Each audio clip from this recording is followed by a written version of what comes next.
Another interesting day to be alive and thankful for all of God's blessing. Hello and welcome, world, to another edition of Iron Issues. Of course, we're coming to you live on Spectrum Television. Sincere apologies for coming way behind schedule due to some unforeseen circumstances. But we're here and we're going to do justice to one of the key issues that we have for today. Of course, Nigeria is bubbling with the report, final report sent in by the EU election observers in Nigeria, talking about the 2023 report, where they have highlighted some key areas that the electoral institution, talking about INEC, would need to focus attention on in order to improve the electoral umpire for successive elections in Nigeria. But we are not going to focus on that. Rather, we will be talking about the National Youth Council of Nigeria, NYCN, established in 1964, exactly 59 years ago. It is charged with the responsibility of policy formulation and implementation on issues relating to youth development in Nigeria. It was established and given legal recognition way back in 1990.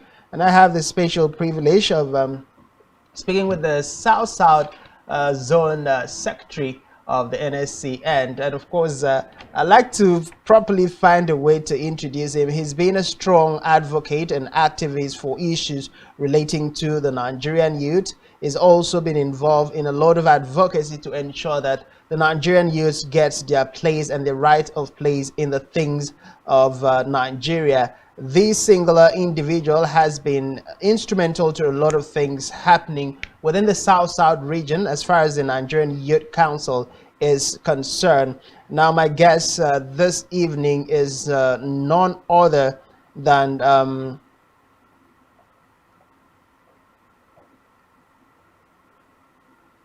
Uko Michael. His name is Uko Michael. I hope I got that correct.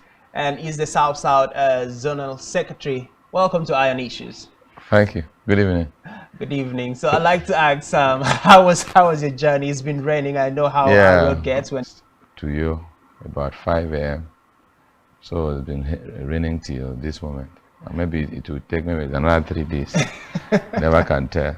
It's a wonderful day, and God has been faithful to us. But let's talk about recently. There was a crisis in Akwa Ibom State where we had EXCO members of the Nigerian Youth Council refusing to step down. I'd like to ask, what's been the latest development? No, but like I said, that Akwa Ibom is a peaceful state. You know, we are always our brothers keepers, and like I said, it was just a misunderstanding. So everything, all hands have been on deck. There's confrontation. So you don't need to use the last. So while you consult, you consolidate. So part of those things, when you have misunderstanding, you must do consolidation. So we don't need to apply the third C, the confrontation. So we stop at the consolidation. In trying to consolidate, that's harmonization. So God willing, everything has been going on well. So in less than 2 days or thereabout, you're going to hear there's direction already. Of course, if you put your ears on ground, there's no issue again. It was just a matter of misunderstanding. Okay, it's a welcome development. The misunderstanding. No, like I told you, apart from activism, I'm also a minister of God, so I must make sure that peace. Of course, the South region. But let's look at the operations of the National Youth Council of Nigeria in the state. So far, many people have not really heard about the activities of the Youth Council. Yeah, what we have, that's why we are trying to. Part of the things that we are coming to do is just a paradigm shift, trying to inculcate the habit of pure activism. We have issues in trying to separate youth politics and youth activism, and that's why when you do more of activism, you're going to, even the people the lay people are going to know your activities and all those things. But if you're doing pure politicking, you only wait for the political period to come. So that's why we are trying to make sure that we guide the process, so that we have people who have this zeal, desire, passion to make a change. I'm not trying to condemn those ones that have been in there. Everybody has their limitation, knowledge based, contact based, experience based. So people who have done activism maybe in NANS, as well as some Nigerian students, or different clusters of youth who have done voluntary work, because it's all about volunteering. So public council, they don't pay you, so it's all about volunteering. And that's why I commend the state government, that they've been giving them subvention, they've been taking care of them, giving them stipends, just to encourage them to do the best they can do. So Akwa is one of the lead states. Well, I'm not talking about the list. One of the leading state that support youth activism. But sometimes when they inject this thing on you, and you're limited in knowledge, and you know the 21st century economy is the wisdom economy. It is what is needed. So that's why part of these things we are going to do. I'm an alumni of NIPS, National Institute of Policy and Strategic Studies in Kuru.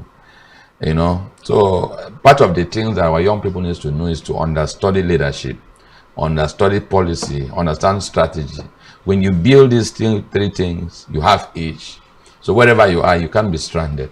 So that's part of the things that we need to do. You need to send them for trainings. Some of them didn't have access to trainings, so they are going to work based on how they came. Some of them came to Youth Council with native sense, so they need to be upgraded. And you know that, for example, so you know that the wisdom economy, that's the new business. So as a person who is wise enough, you can gather engineers, and you don't need to be an engineer before you get contract. That is the advantage of wisdom economy.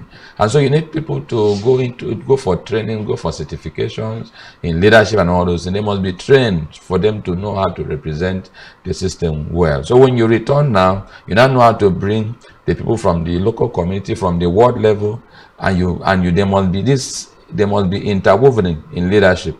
The people at the community level, the people at the local level, at the state level, and also make the minds of government together to see that whatever you're doing it for the benefit of Nigerian youth. So that's part of those things that we are coming to make sure. That's part of the game we are bringing to the state. So that's why we say those are still part of harmonization.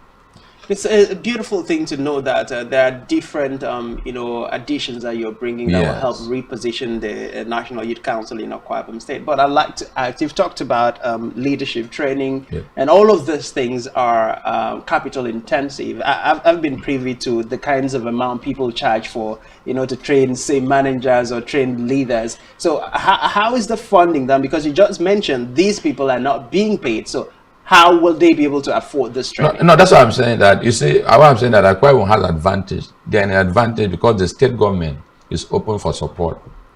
You understand? So when you have something, that's why when I went to NIPS, the first thing they would tell us is networking before studies. So there are some things relationship can do. Somebody can pay. If you know me, if you are coming to maybe I have something I'm doing, you don't know me. If I'm charging 100,000, but by relationship, I can reduce it. So it has to do with the issue of networking, having relationship, creating relationship. Those are part of the things that will make those things very easy. And by the time you take those things to the system, to the minds of government, and say this is what we are, you don't overbuild them in the name of trying to make money. Because some of our young people, a little opening, they want to retire money. They want to be. That's why even these people in the street selling granite, they want to. Somebody like me in 2012, after I left NANS, I was appointed a member of the federal government first subsidy committee representing the state. I'm still very young. So below that, I was still below 30. And when we went to the meeting in Abuja with Ahmed Golak, the then SSA on political, that the Goodluck appointed, that he should superintend over that thing. And what they sent to Akwa Ibom was only irrigation. And I said, no, you can't do that. I remember that the former House of Rep member that represented Mkpani Korabasi, he was the one that was served with the opportunity of representing Nigeria in China to sign a loan bond of $500 million. Then he was the House Committee Chairman on Lands and Transport. What for? For rail. And I said, and I put it to them, you cannot do part of the Shopee, and you don't include Akwa Ibom. And they asked, what do you need? I said, we need that rail to cross over to Calabar. We need that rail corridor. We need refinery. Do your Calabar road then was not good. Up to now, it's not that good. And that's what we proposed. And because they already gave us that book and said this is what is going to. I said no, it can't work. And we came to Akwa Ibom and we did a town hall meeting. Even when the system now they are removing subsidy, they were opposing subsidy in Ojota. So we saw ahead, and I was part of that structure that said they should remove subsidy. That subsidy is a scam.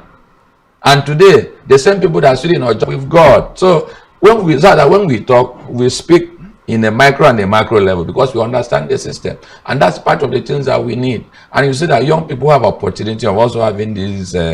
Having a project going for trainings and certification, they do well. And at Akwa Ibom, we have materials.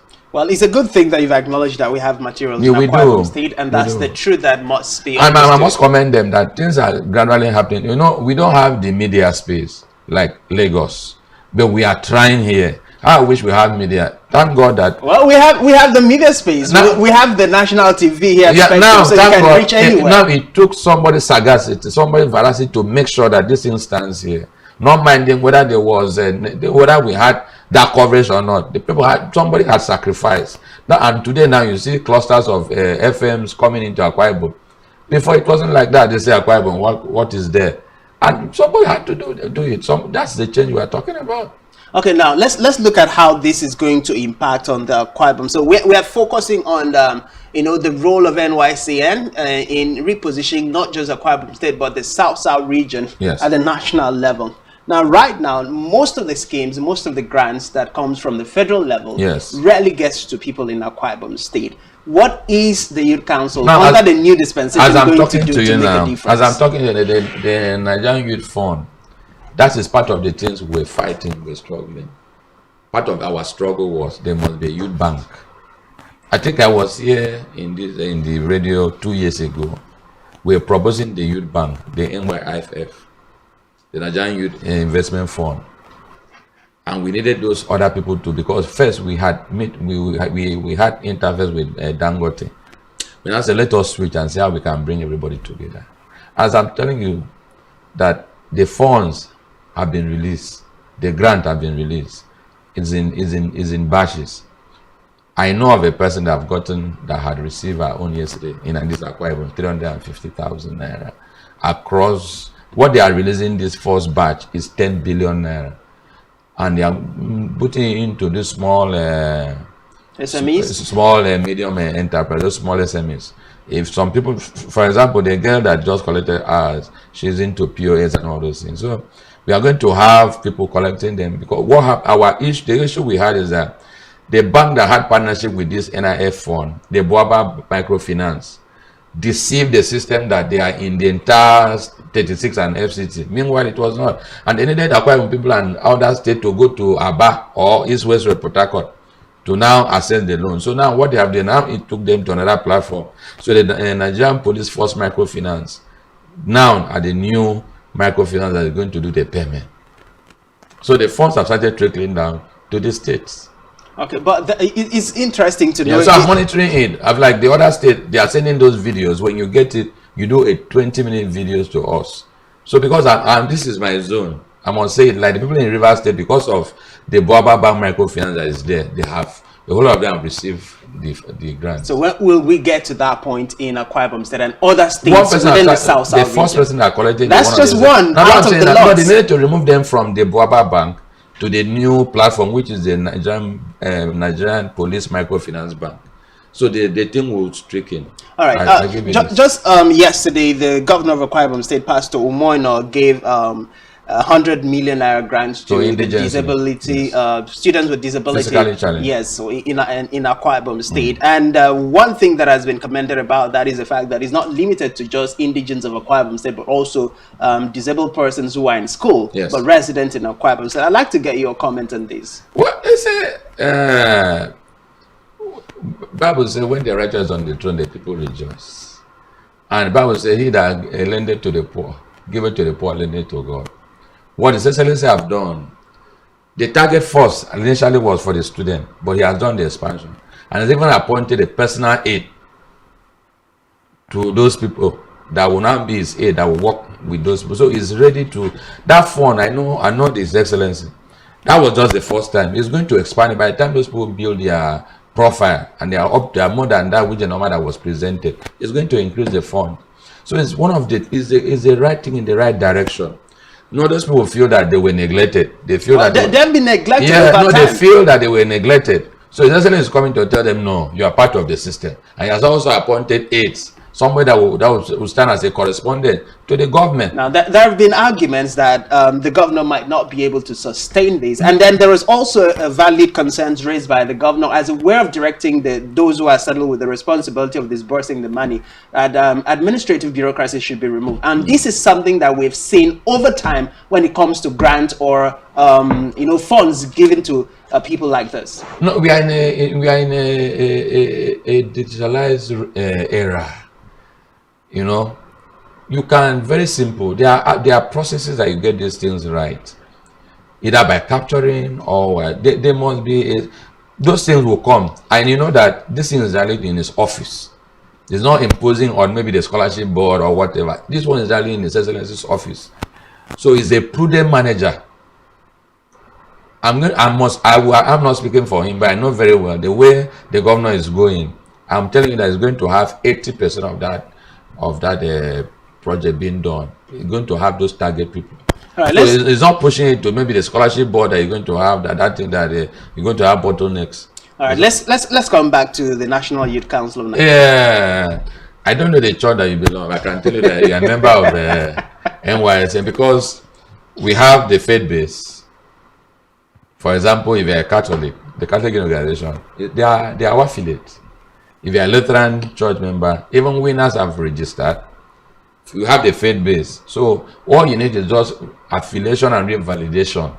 If you have not renewed your dues or whatever, it's not much, it's just a peanut.